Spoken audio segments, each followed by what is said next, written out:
दोस्तों, आज बात करेंगे वर्तमान समय की सबसे चर्चित फिल्म ओपेनहाइमर और उसका शीर्षक किरदार निभाने वाले किलियन मर्फी के बारे में। दुनिया का कोई हिस्सा हो, कोई भी वर्किंग फील्ड हो, एक ही नियम चलता है, जो प्रॉफिट देगा, जिसकी वजह से प्रॉफिट होगा, वो भगवान है। अगर आप प्रॉफिटेबल नहीं हैं तो आपका डेडिकेशन, आपकी मेहनत, आपका टैलेंट सब बेवजह है, बेईमानी है। पर दुनिया का एक नियम ये भी है कि मेहनत कभी जाया नहीं होती। वक्त लगता है, कई दफ़ा बर्दाश्त से ज़्यादा वक्त लग जाता है, पर लगातार मेहनत करते रहने से आप वो हासिल कर ही लेंगे जो आप डिज़र्व करते हैं। हालिया रिलीज ओपेनहाइमर को सदी की सबसे बड़ी फिल्मों में गिना जा रहा है। ये वो फिल्म है जिसके अनाउंसमेंट के बाद से ही लोग मान कर बैठे थे कि ये मास्टरपीस है। इस तरह का अंधा यकीन दो धारी तलवार की तरह होता है। फ़ायदे बहुत हैं, पर नुकसान ये है कि इतनी अपेक्षाओं का भार उठाने में कई फिल्में टूट जाती हैं।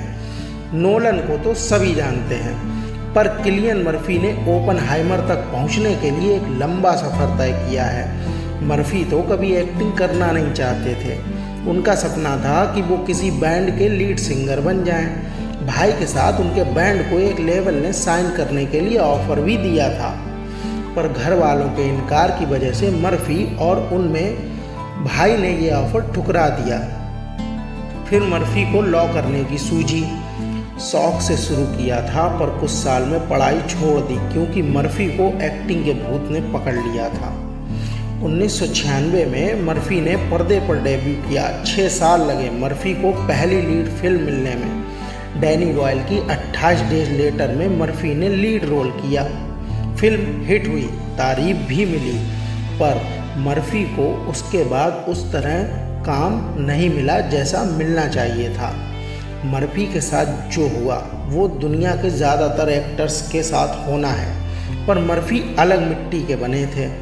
उन्होंने फिल्म में छोटे रोल को अछूत नहीं माना और जो मिला, जितना मिला, उस रोल में खुद को झोंकते गए। हर रोल के साथ मर्फी समर्पण और कला का ऐसा प्रदर्शन करते कि हॉलीवुड के गलियारों में हर कोई उनका मुरीद बनता जा रहा था। पर टॉप पर पहुंचने के लिए मर्फी को मुरीद नहीं, बड़ी फिल्मों में बड़े रोल चाहिए थे। मर्फी बैटमैन के रोल के लिए ऑडिशन देने गए, सिलेक्ट नहीं हुए, पर ऑडिशन में इतना एफर्ट दिखाया कि नोलन के दिमाग में धंस गए।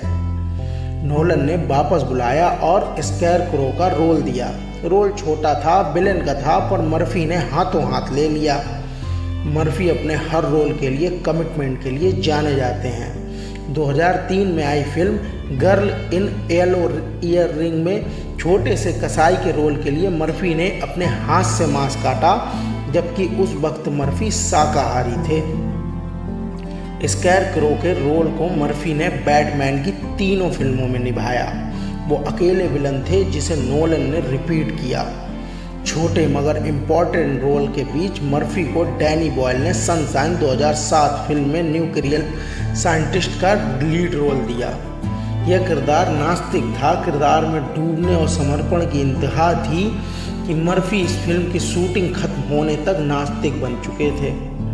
अपने किरदार को समझने, उसे अपनाने की ये गिनी चुनी मिसालों में से एक था, पर मर्फी अभी अपने ही बनाए स्टैंडर्ड बदलने में लगे हुए थे। 2012 में रिलीज हुई इंसेप्शन और डार्क नाइट राइजेस बड़ी हिट फिल्में थीं, पर मर्फी का रोल बहुत छोटा था। मर्फी की तारीफ करने वाले बहुत लोग थे, पर उनके नाम पर टिकट खरीदने वालों की तादाद कम थी। मर्फी की हालत हिंदी सिनेमा में मनोज बाजपेयी जैसी थी, जिसके टैलेंट को तो सब मानते थे, पर कोई पैसा लगाने को राजी नहीं था। 2013 में एक सीरीज बननी शुरू हुई, पीकी ब्लाइंडर्स। इस फिल्म के लिए डायरेक्टर की पहली पसंद ट्रांसपोर्टर और क्रैंक जैसी फिल्में कर चुके एक्टर जेसन स्टेथम थे। दुबले पतले शरीर के मर्फी को देखकर डायरेक्टर को लगा कि ये एक्टर थॉमस शेल्बी के किरदार के वजन को शायद संभाल न पाए। मर्फी दुबले पतले शरीर की वजह से एक ही बार बैटमैन का रोल खो चुके थे। उस वक्त क्रिश्चियन बेल भी दुबले पतले ही थे, पर उनके जेनेटिक्स और मर्फी की जेनेटिक्स में फ़र्क था। किसी तरह से मर्फी को टॉमी शेल्बी का रोल मिल गया। अब तक किरदार के लिए हर हद तोड़ने वाले मर्फी ने शेल्बी के रोल के लिए शाकाहार छोड़ दिया। वो 15 साल से शाकाहारी थे, पर टॉमी शेल्बी के रोल के लिए भारी बदन की ज़रूरत थी, जो बिना मांस शायद मुमकिन नहीं था।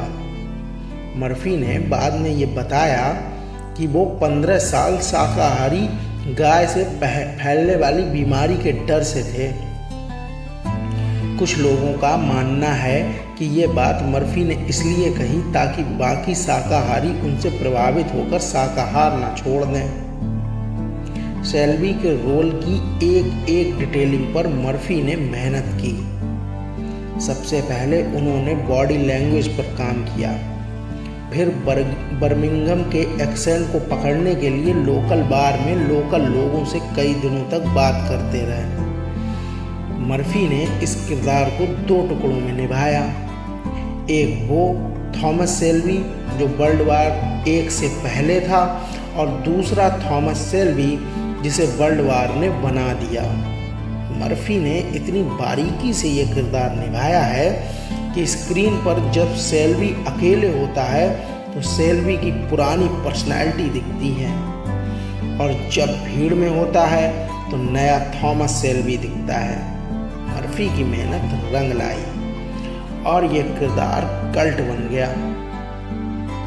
2010 के बाद टेलीविज़न का शायद सबसे पॉपुलर किरदार थॉमस शेल्बी है। अब तक मर्फी अपने आप को हर तरह से साबित कर चुके थे।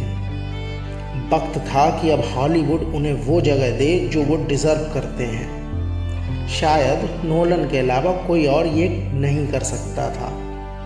फिल्म की पहली झलक में मर्फी को ओपेनहाइमर के रोल में देखने के बाद हर कोई ये मान कर बैठा था कि मर्फी इस साल का ऑस्कर लेकर गए। लोग बस ये देखना चाहते थे कि इतने लेयर्स से भरे इस किरदार को मर्फी और नोलन किस लेवल तक लेकर जाते हैं। ओपेनहाइमर के रोल के लिए नास्तिक हो चुके मर्फी ने गीता पढ़ी। ओपेनहाइमर जैसे शरीर को पाने के लिए सिर्फ बादाम खाने तक खुद को सीमित कर लिया। फिल्म की शूटिंग के दौरान पूरी कास्ट एक साथ ही डिनर करती थी, पर मर्फी कभी डिनर टेबल तक नहीं आए, कई बार बुलाए जाने के बावजूद। उनके साथी कलाकार बताते हैं कि मर्फी का ध्यान शरीर में बदलाव करने में उतना नहीं था जितना ओपेनहाइमर की मानसिकता ओढ़ने में था। मर्फी चाहते थे कि वो अगर किसी की तरफ देखे भी तो उसे ओपेनहाइमर की पश्चाताप से भरी आंखें दिखें। थॉमस शेल्बी या किलियन मर्फी की नहीं, मर्फी ने खुद एक इंटरव्यू में कहा कि वो नहीं चाहते थे कि उनके रोल के बारे में ये लिखा जाए कि फला एक्टर ने इस रोल के लिए इतना वजन कम या ज़्यादा किया। मर्फी चाहते थे कि उनकी परछाई भी अगर स्क्रीन पर दिखे तो वो ओपेनहाइमर की परछाई लगे। स्टार और एक्टर्स की इस लड़ाई में किलियन मर्फी और मनोज बाजपेयी जैसे एक्टर उन सभी के लिए एक प्रेरणा है जो एक नामुमकिन दिखने वाले लक्ष्य की तरफ बढ़ रहे हैं, पर उनके अंदर इतनी लगन और मेहनत का जज्बा है कि वो दुनिया को अपनी अहमियत मानने पर मजबूर कर देंगे। ये दोनों वो एक्टर हैं जिन्होंने कुछ मांगा नहीं किसी से, बस खुद जिसके लायक थे उसे आगे बढ़कर हासिल कर लिया। दोस्तों, ऐसे ही और जानकारी भरे वीडियो देखने के लिए वीडियो को लाइक और चैनल को सब्सक्राइब करना ना भूलें। धन्यवाद। अपना प्यार बनाए रहें।